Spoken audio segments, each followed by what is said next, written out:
The reconfiguration of Europe's nationalist landscape. Marine Le Pen, the French far-right leader, has extended an invitation to Giorgia Meloni, Italy's prime minister, to forge an alliance ahead of the upcoming European parliamentary elections. This proposition emerges amidst a political landscape characterized by divisions among nationalist parties within the European Union, EU, and the anticipation of a significant surge in their representation in the European Parliament.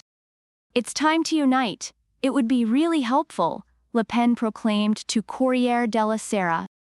If we succeed, we can be the second group in the European Parliament. I think we shouldn't miss an opportunity like this. Le Pen's proposal follows the decision by her National Rally, RN, to terminate its partnership with Alternative für Deutschland, AfD, within the parliament. Additionally, her pan-European far-right group, Identity and Democracy, ID, expelled the German party due to its perceived toxicity. This series of events has thrown Europe's national conservative and far-right forces into disarray. While these parties share common ground on issues such as immigration and environmental regulations, they hold diverging views on other matters, including support for Ukraine. Le Pen's offer implies a significant realignment of nationalist and far-right forces within the parliament.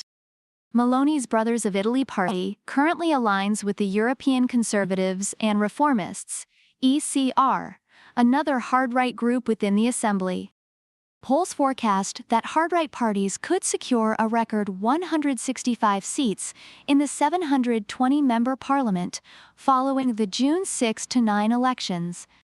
However, as the situation currently stands, these parties would be dispersed across two conflicting parliamentary groups and two independent national delegations.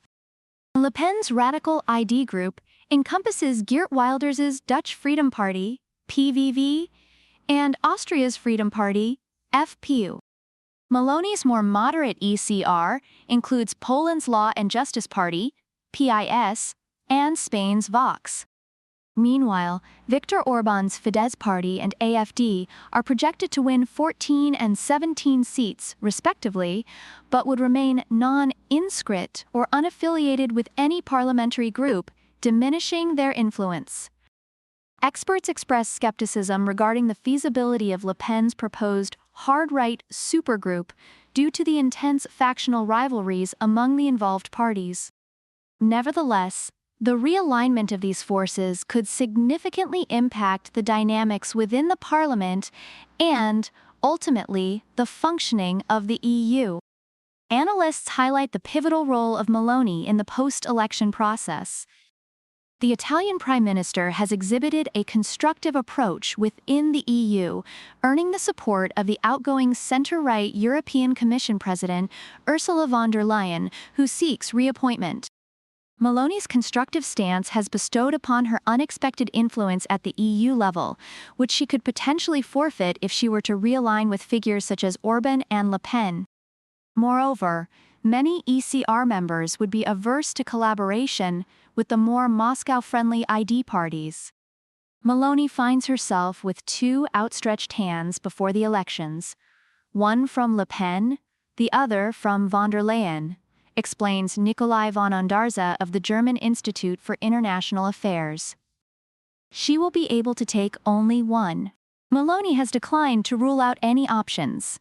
My principal objective is to build an alternative majority to the one that has governed in recent years, a center-right majority that will send the left into opposition, she declared on Italian television. Von der Leyen, who has repeatedly expressed willingness to collaborate with Meloni and the ECR group post-elections, also faces a dilemma.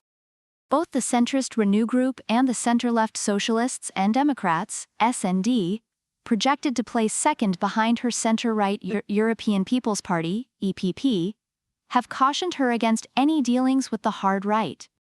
Leading left-wing figures recently issued a declaration rejecting alliances with the far right, and SD group officials have stated that they would not back von der Leyen for a second term as Commission President if she sought support from far-right parties.